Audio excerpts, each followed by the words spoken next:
Salut à tous et bienvenue sur la chaîne. Je m'appelle Émile Garnier et ici, on parle de voitures sous tous les angles, entretien, astuces pratiques, fonctionnement des moteurs et bien plus encore. Si vous voulez mieux comprendre votre véhicule et éviter les erreurs coûteuses, vous êtes au bon endroit. Pensez à mettre un j'aime, à vous abonner à la chaîne et à regarder la vidéo jusqu'à la fin.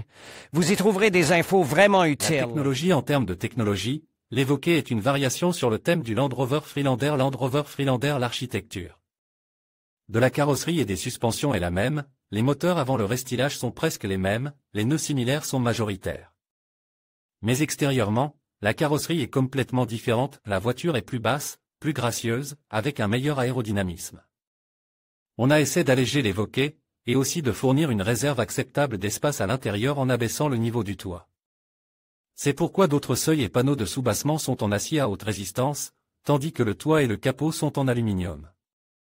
Les ailes avant et une partie du haillon sont en plastique moule. À l'intérieur du tableau de bord se trouve une jambe de force en alliage d'aluminium et de magnésium. À première vue, les suspensions sont les mêmes que celles du Freelander, MC Ferson à l'avant et à l'arrière. Mais les bras avant sont en aluminium, les matériaux des moyeux ont changé, d'une manière générale, la suspension a été sérieusement reconfigurée. La configuration est la même qu'auparavant, les unités sont disposées en ligne, la transmission de base est une traction avant, mais en Russie, seules les variantes 4x4 avec un embrayage Haldex dans l'entraînement de l'essieu arrière ont été livrées. Il existe également une variante avec des embrayages séparés pour l'entraînement de l'essieu arrière pour la version avec le système Dynamic Driveline, qui non seulement émule le blocage du différentiel arrière, mais fournit également un contrôle du vecteur de couple. Sur les pistes à grande vitesse, la direction est strictement de type EPS. Les moteurs à 6 cylindres ne sont plus utilisés dans ce crossover compact, mais le confort et la dynamique ont été améliorés par rapport au Freelander. L'Evoque a un intérieur complètement différent, beaucoup plus classe que son prédécesseur. À titre personnel, l'Evoque est vraiment magnifique dans toutes les variantes 5 portes, 3 portes ou toit ouvert. Une légère réduction du potentiel tout-terrain et une amélioration de l'aérodynamisme créent, à mon avis, l'une des meilleures combinaisons de caractéristiques. Il est dommage qu'en Russie, la majorité des personnes qui ont réussi préfèrent la gamme intégrale, maladroite et peu pratique. Et que l'Evoque soit considérée comme une variante féminine et étudiante. Chronologie janvier 2008. Le premier concept LRX, prédécesseur direct du modèle, est dévoilé au Salon international de l'automobile de Détroit, il reprend le même design et le même concept. Mars 2008. Le concept LRX est dévoilé au public européen lors du Salon de l'automobile de Genève. Il est indiqué que le modèle deviendra un modèle de série. Juillet 2010. L'Evoque de série est présente au public. Contrairement au concept, il existe non seulement une version à 3 portes, mais aussi une version à 5 portes. Les moteurs sont le 2.0 essence suralimente de 240 chevaux pour la version C4, et le 2.2 diesel de 150 et 190 chevaux pour les versions TD4 et SD4.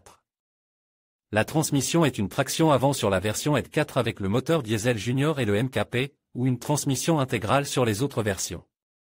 Transmission automatique à 6 vitesses et transmission automatique. Février 2014. La voiture est mise à jour. La boîte automatique ES1 à 6 rapports sur les diesels commence à être remplacée par des boîtes ZF à 9 rapports.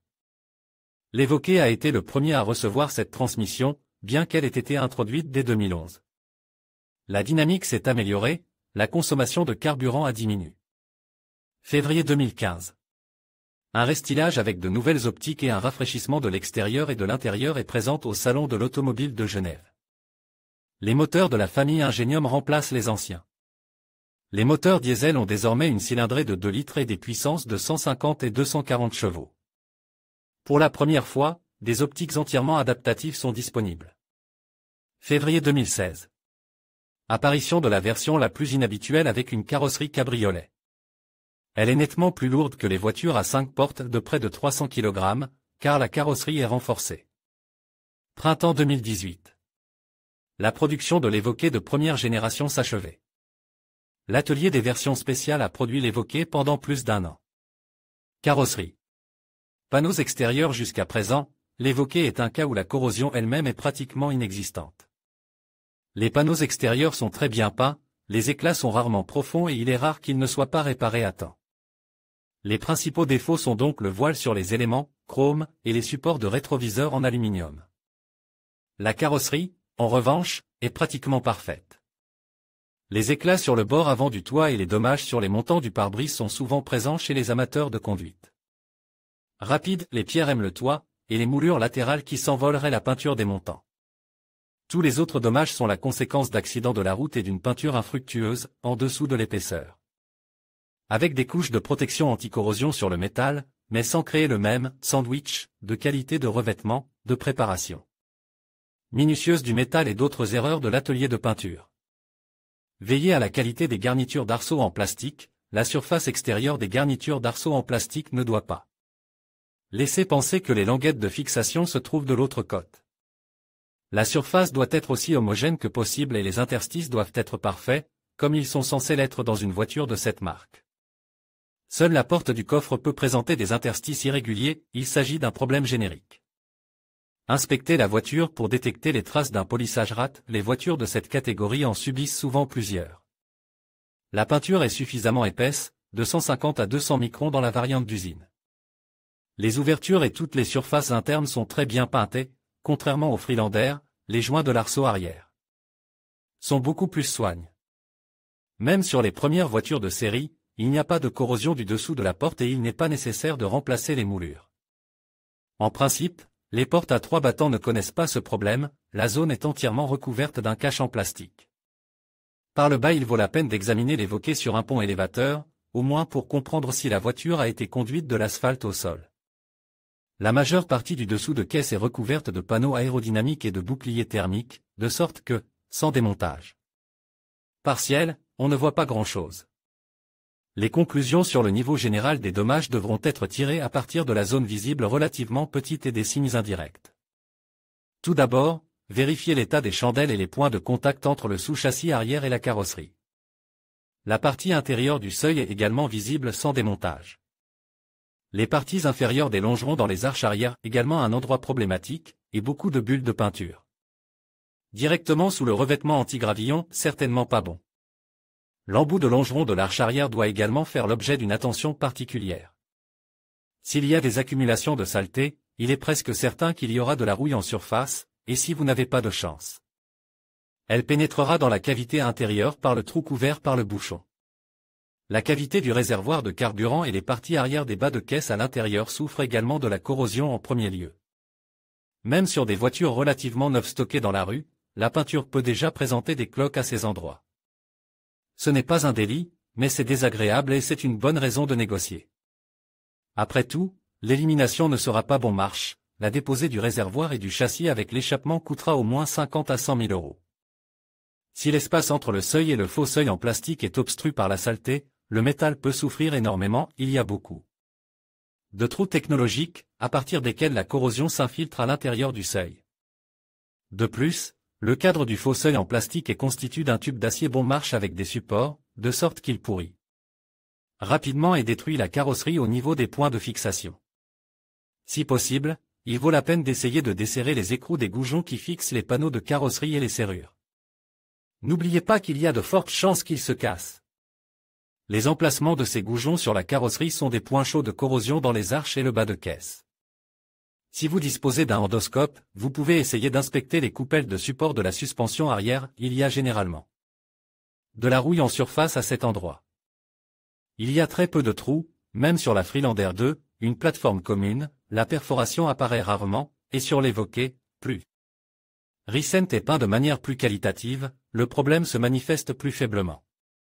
En général, la qualité de la protection anti-corrosion est plus élevée que ce qui est accepté aujourd'hui sur les marques de masse. Mais elle n'atteint pas encore le niveau des voitures de la fin des années 90. Il n'est pas question de recouvrir entièrement le fond de la voiture avec des compositions anti-gravillon, le métal est recouvert de panneaux en plastique, les coutures et surtout les zones à problème sont protégées. Si la voiture n'a été utilisée qu'en ville et entretenue par le concessionnaire avec un lavage régulier du dessous de caisse, l'état de la voiture sera très bon. Équipement de la carrosserie. Le principal problème qui touche tous les propriétaires sans exception est celui des moteurs des serrures. Ils sont aussi malheureux que sur d'autres modèles Range Rover et légèrement moins bons que ceux de Volvo. Heureusement, les Chinois ont depuis longtemps mis en place une offre de moteurs de remplacement. Sur le site de l'agrégateur chinois, vous pouvez acheter un jeu pour moins de 3000 roubles. Le travail sera beaucoup plus coûteux, mais il permettra d'éviter de dépenser près de 100 000 € pour de nouvelles serrures et leur prescription. Jusqu'à présent, les câbles des serrures fonctionnent de manière assez fiable, les freins sont isolés. Les lève-vitres électriques ne tombent que très rarement en panne. La qualité de construction des composants extérieurs est très bonne, de sorte que presque tous les dommages sont pris en charge. Exception, les moulures de pare-brise qui s'envolent constamment. L'original est aussi peu fiable que la version chinoise, le problème réside dans l'échec de la fixation et dans les paramètres aérodynamiques, qui ont été copiés aussi fidèlement que possible. En collant du ruban adhésif double face ou du mastic silicone, on réduit les risques de décollage, des moulures et de dommages collatéraux à la peinture du cadre du pare-brise. Les phares ont des lentilles qui brûlent relativement vite, elles ont peut-être déjà été remplacées sur la voiture après 2015. Les pare-chocs comportent de nombreux petits éléments et des phares anti-brouillard fragiles. Inspectez attentivement, chaque grille endommagée vaut 10 000 roubles. Les éléments chrome des pare-chocs se décolorent en premier lieu. Les skis, à l'avant et à l'arrière constituent le deuxième problème. Il est relativement facile de les arracher en cas de forçage imprécis du profil du véhicule en dehors de la route ou de bordures banales. Les écrous de roue d'origine sont une véritable mine d'or. En cas de corrosion de la coque externe en alliage, ils se détachent à l'intérieur du trou du disque, et il n'est pas facile de les en extraire. Une grande partie des réclamations concernent des systèmes électroniques mineurs, caméras de vue ronde et de vue arrière, Parktronic. Serrure, collage des lentilles du capteur de pluie.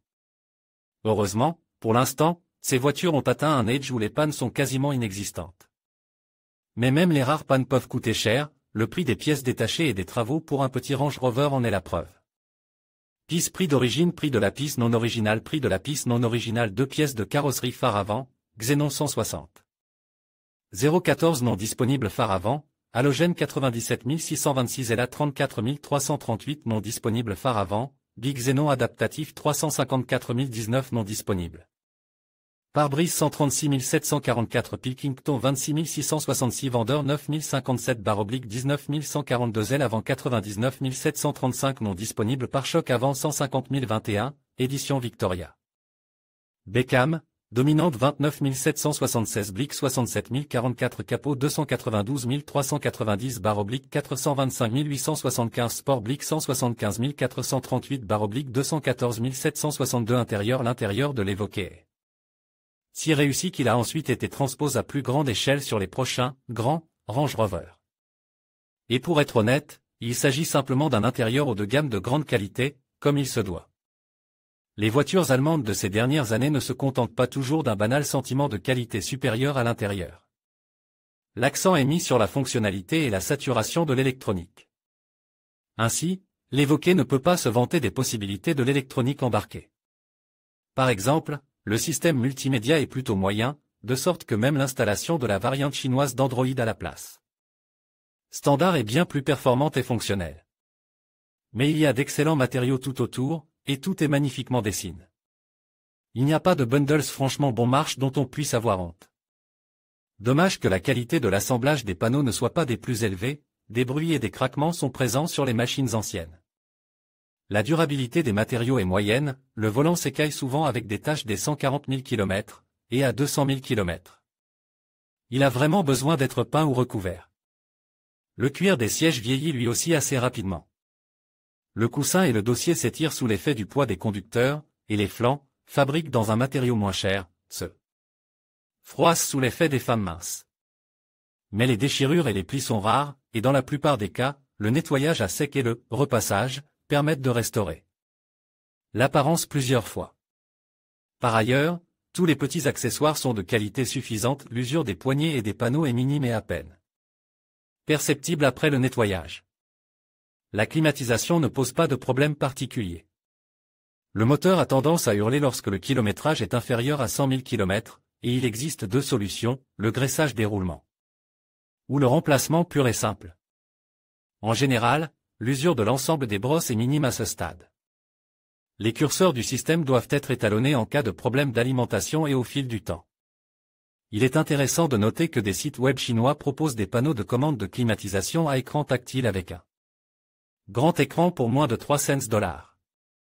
De telles améliorations sont demandées, malgré les ponctions évidentes sur l'ergonomie de la solution.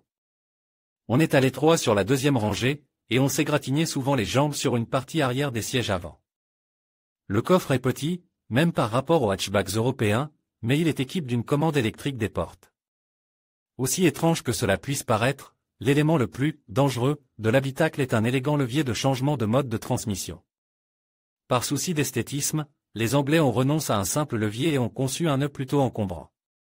Il y a beaucoup de mécatronique astucieuse, il y a un moteur de levage de la rondelle et un bloqueur de sa rotation. Malheureusement, même sur les voitures rénovées, il y a des risques de panne, et ils sont variés. Le plus souvent, un problème mécanique empêchait la rondelle de se soulever ou de tourner. Il n'est pas rare de devoir démonter le système. Une courroie en caoutchouc peut perdre ses dents, des engrenages peuvent se casser ou un moteur peut griller, et parfois il suffit d'enlever des débris. Très souvent, les soudures sur la carte de contrôle de la laveuse sont défectueuses. Ici, la soudure sans plomb, et même lavée avec un flux de mauvaise qualité, entraîne la corrosion des points de soudure, en particulier près des éléments chauffants, ce qui provoque des fissures et des pannes. Le démontage du système n'est pas si simple, et souvent, après une revitalisation manuelle d'urgence, il faut acheter un nouveau contrôleur pour ne pas geler sur le terrain et ne pas rester dans une ville étrangère. Électricité. Le système électrique est le plus grand casse-tête de l'évoquer. Les chambres qui fuient se corrodent de l'intérieur, souvent au point de ne pas pouvoir être réparées. Les cartes du système de climatisation et d'un certain nombre de blocs ne sont pas de la meilleure qualité et souffrent de problèmes de soudure et de défaillance d'éléments. L'endroit le plus dangereux est le contrôleur de ventilateur. Sur l'évoqué, il s'agit d'un consommable d'une durée de vie de 3 ans, s'il est d'origine. Ceux qui ne sont pas d'origine sont beaucoup plus simples, fonctionnent moins bien et durent moins longtemps. Les réparations sont compliquées par le mode d'installation et la protection contre l'humidité, qui en fait ne fonctionne pas, mais complique la restauration. Le câblage est un sujet à part. Même sur les exemplaires relativement jeunes, il y a un faisceau pour l'embrayage Haldex, des câbles pour les capteurs Parktronic, des faisceaux pour les portes et le coffre. Les propriétaires sont régulièrement confrontés à la corrosion des connecteurs des blocs et même des broches de l'unité de contrôle du moteur. Le faisceau du volant tient mieux que sur le Freelander, mais il tombe aussi en panne.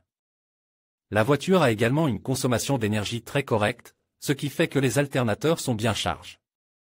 Il faut donc surveiller leur état et remplacer régulièrement l'embrayage à roue libre. La batterie doit également être remplacée fréquemment, surtout sur les modèles diesel équipe de Webasto, et cela coûte cher. En général, la voiture a besoin d'un bon électricien qui connaît les points faibles d'un modèle particulier. Des adaptateurs de diagnostic étant disponibles, il est préférable d'avoir le sien. Résultat intermédiaire. Même en tenant compte du faible âge des voitures, on peut affirmer que la carrosserie et l'intérieur sont réalisés de manière très qualitative. Mais il y a des nuances, sans lesquelles il n'y a rien. La plupart des défauts sont liés à la mauvaise qualité de l'électricité et à des complications inutiles, pour la beauté. Y aura-t-il des problèmes similaires avec les moteurs et les boîtes de vitesse et la suspension ne coûtera-t-elle pas trop cher en entretien? Nous en parlerons dans la deuxième partie de cet article sur le Range Rover évoqué. En conclusion, le Range Rover évoqué y présente des atouts indéniables, notamment une carrosserie sans rouille qui témoigne d'un bon entretien. Cependant, il est crucial de prendre en compte les faiblesses du modèle, comme un système multimédia qui accuse un certain retard, et des problèmes d'électricité qui peuvent affecter l'expérience de conduite. Avant de faire un choix, il est donc recommandé d'évaluer ces aspects pour s'assurer que ce véhicule correspond bien à vos attentes et besoins.